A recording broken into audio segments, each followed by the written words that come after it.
యేసుక్రీస్తు నామంలో అందరికీ హృదయపూర్వక వందనములండి. నిర్గమకాండము 6వ అధ్యాయము. అందుకు యెహోవా, ఫరోకు నేను చేయబోవుచున్న దానిని నీవు నిశ్చయముగా చూచెదవు.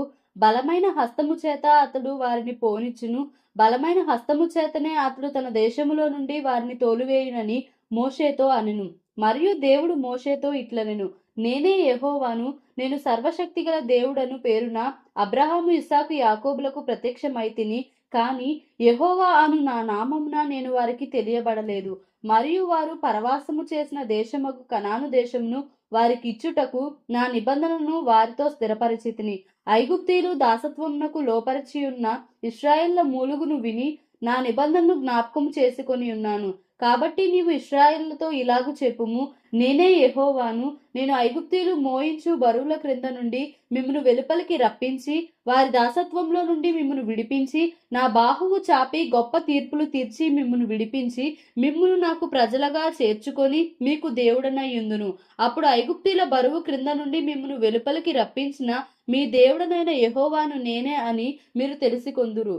నేను అబ్రహాము, ఇస్సాకు, యాకోబులకు ఇచ్చేదనని చెయ్యి ఎత్తి ప్రమాణము చేసిన దేశములోనికి మిమ్మును రప్పించి దాని మీకు స్వాస్థ్యముగా ఇచ్చేదను. నేను యెహోవానని చెప్పుమనగా మోషే ఇశ్రాయేలుతో అలాగు చెప్పెను.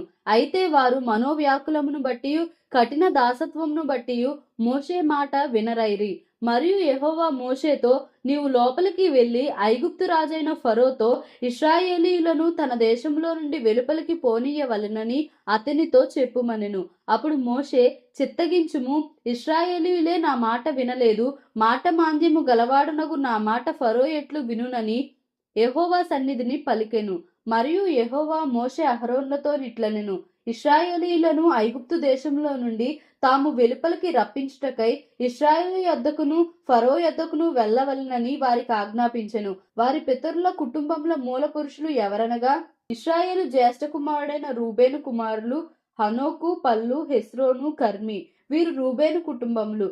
షిమ్యోను కుమారులు యెమూయేలు, యామీను, ఓహదు, యాకీను, సోహరు. కనాను స్త్రీకి కుమారుడైన షావూలు. వీరు షిమ్యోను కుటుంబములు. లేవి కుమారుల పేర్లు వారి వారి వంశావళుల చొప్పున ఏవేవనగా గెర్షోను, కహాతు, మెరారి. లేవి 137 ఏండ్లు బ్రతికెను. గెర్షోను కుమారులు వారి వారి వంశావళుల చొప్పున లిబ్ని, షిమి. కహాతు కుమారులు అమ్రాము, ఇస్హారు, హెబ్రోను, ఉజ్జీయేలు.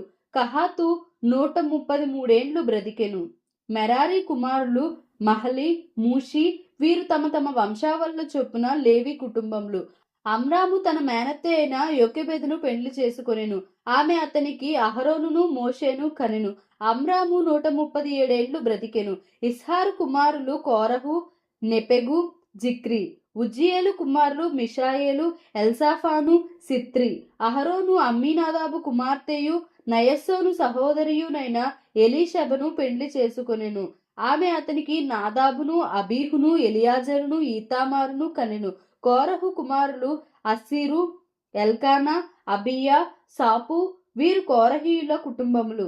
అహరోను కుమారుడని ఎలియాజరు పూతీయేలు కుమార్తెలలో ఒకతెను పెండ్లి చేసుకొనెను. ఆమె అతనికి ఫీనెహాసును కనెను. వీరు తమ తమ కుటుంబముల చొప్పున లేవీల పితరుల మూల పురుషులు. ఇశ్రాయేలీయులను వారి సేనల చొప్పున ఐగుప్తు దేశంలో నుండి వెలుపలికి రప్పించుడని యెహోవా ఆజ్ఞాపించిన అహరోను, మోషేలు వీరు. ఇశ్రాయేలీయులను ఐగుప్తులో నుండి వెలుపలికి రప్పించవలెనని ఐగుప్తు రాజైన ఫరోతో మాట్లాడిన వారు వీరు. ఆ మోషే, అహరోనులు వీరే. ఐగుప్తు దేశంలో యెహోవా మోషేతో మాట్లాడిన దినమున యెహోవా, నేను యెహోవాను, నేను నీతో చెప్పినది యావత్తు నీవు ఐగుప్తు రాజైన ఫరోతో పలుకుమని మోషేతో చెప్పగా, మోషే, చిత్తగించుము, నేను మాట మాంద్యము గలవాడును. ఫరో నా మాట ఎట్లు వినునని యెహోవా సన్నిధిని పలికెను. నిర్గమకాండము 7వ అధ్యాయము.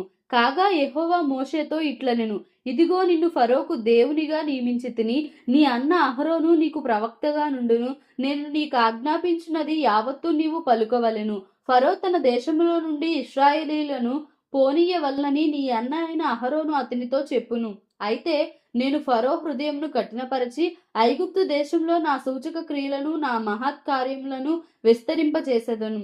ఫరో మీ మాట వినడు గాని నేను నా చెయ్యి ఐగుప్తు మీద వేసి గొప్ప తీర్పుల చేత నా సేనలను ఇశ్రాయేలీలను నా ప్రజలను ఐగుప్తు దేశంలో నుండి వెలుపలికి రప్పించెదను. నేను ఐగుప్తు మీద నా చెయ్యి చాపి ఇశ్రాయేలీలను వారి మధ్య నుండి రప్పింపగానే నేను యెహోవానని ఐగుప్తీయులు తెలుసుకొందురనెను. మోషే అహరోనులు యెహోవా తమకు ఆజ్ఞాపించినట్లు చేసిరి, అలాగుననే చేసిరి. వారు ఫరోతో మాట్లాడినప్పుడు మోషేకు 80 ఏండ్లు, అహరోనికి 83 ఏండ్లు. మరియు యెహోవా మోషే అహరోనులతో ఇట్లనెను, ఫరో మీ శక్తి చూపుటకై ఒక మహత్కార్యము కనపరచుడని మీతో చెప్పునప్పుడు నీవు అహరోనును చూచి నీ కర్రను పట్టుకొని ఫరో ఎదుట దాని పడవేయుమనుము, అది సర్పమగును. కాబట్టి మోషే అహరోనులు ఫరో యొద్దకు వెళ్లి యెహోవా తమకు ఆజ్ఞాపించినట్లు చేసిరి.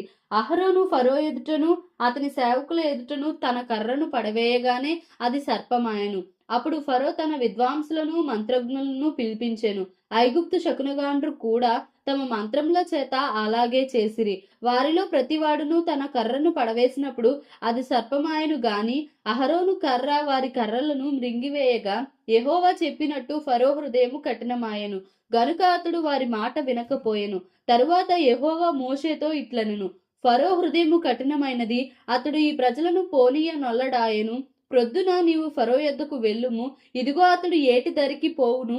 నీవు అతన్ని ఎదుర్కొనుటకు ఏటి ఒడ్డున నిలిచి పాముగా చేయబడిన కర్రను చేతపట్టుకొని అతని చూచి అరణ్యమందు నన్ను సేవించుటకై నా ప్రజలను పోనిమ్మని ఆజ్ఞాపించుటకు గాను హెబ్రీల దేవుడైన యెహోవా నన్ను నీ యొద్దకు పంపెను. నీవు ఇది వరకు వినకపోతివి. కాగా యెహోవా ఆజ్ఞ ఏదనగా నేను యెహోవానని దీని బట్టి నీవు తెలుసుకొందువని యెహోవా చెప్పుచున్నాడు. ఇదిగో నా చేతిలోనున్న ఈ కర్రతో నేను ఏటి నీటిని కొట్టుదును, అది రక్తముగా మార్చబడును. ఏటిలోని చేపలు చచ్చును, ఏరు కంపు కొట్టును. ఏటి నీళ్లు త్రాగుటకు ఐగుప్తీయులు అసహ్యపడుదురని చెప్పుమనెను.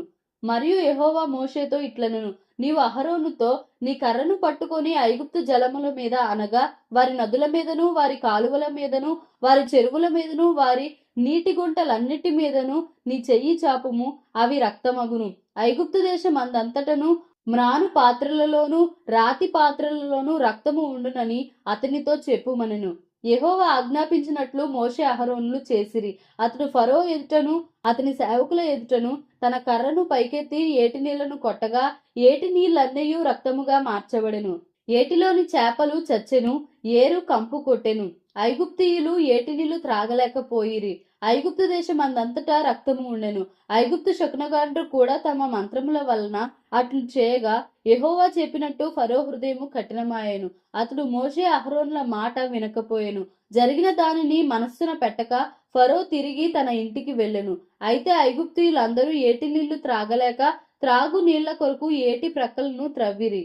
నిర్గమాకాండము 8వ అధ్యాయము. యెహోవా ఏటిని కొట్టి 7 దినములైన తరువాత యెహోవా మోషేతో ఇట్లనెను, నీవు ఫరో యొద్దకు వెళ్ళి అతనితో నన్ను సేవించుటకు నా జనులను పోనిమ్ము. నీవు వారిని పోనీయ నొల్లని ఎడల ఇదిగో నేను నీ పొలిమేరలన్నిటినీ కప్పల చేత బాధించెదను. ఏటిలో కప్పలు విస్తారముగా పుట్టును. అవి నీ ఇంట నీ పడక గదిలోనికి నీ మంచము మీదికి నీ సేవకుల ఇండ్లలోనికి నీ జనుల మీదికి నీ పొయ్యిలలోనికి నీ పిండి పిసుకు తొట్లలోనికి ఎక్కివచ్చును. ఆ కప్పలు నీ మీదికి నీ జనుల మీదికి నీ సేవకులందరి మీదికి వచ్చునని యెహోవా సెలవిచ్చుచున్నాడని చెప్పుమనెను. మరియు యెహోవా మోషేతో ఇట్లనెను, నీవు అహరోనును చూచి నీ కర్ర పట్టుకొని ఏటి పాయల మీదను కాలువల మీదను చెరువుల మీదను నీ చెయ్యి చాపి ఐగుప్తు దేశము మీదికి కప్పలను రాజేయుమని అతనితో చెప్పుమనగా అహరోను ఐగుప్తు జలముల మీద తన చెయ్యి చాపెను. అప్పుడు కప్పలు ఎక్కి వచ్చి ఐగుప్తు దేశమును కప్పెను. శకునగాండ్రు కూడా తమ మంత్రముల వలన అలాగు చేసి ఐగుప్తు దేశం మీదికి కప్పలను రాజేసిరి. అప్పుడు ఫరో మోషే అహరోనును పిలిపించి నా యొద్ద నుండి నా జనుల యొద్ద నుండి ఈ కప్పలను తొలగించుమని యెహోవాను వేడుకొనిడి. అప్పుడు యెహోవాకు బలి అర్పించుటకు ఈ ప్రజలను అగత్యముగా పోనిచ్చెదనెను. అందుకు మోషే, నన్ను గెలిచినట్టుగా నీవు అతిశయింపవచ్చును. ఈ కప్పల శేషము ఏటిలోనే ఉండునట్లును అవి నీ మీదను నీ ఇండ్లలోనూ ఉండకుండా చంపబడినట్లును నీ కొరకును నీ సేవకుల కొరకును నీ ప్రజల కొరకును నేనెప్పుడు వేడుకొనవలెనో చెప్పుమని ఫరోను అడుగగా అతడు రేపే అనెను.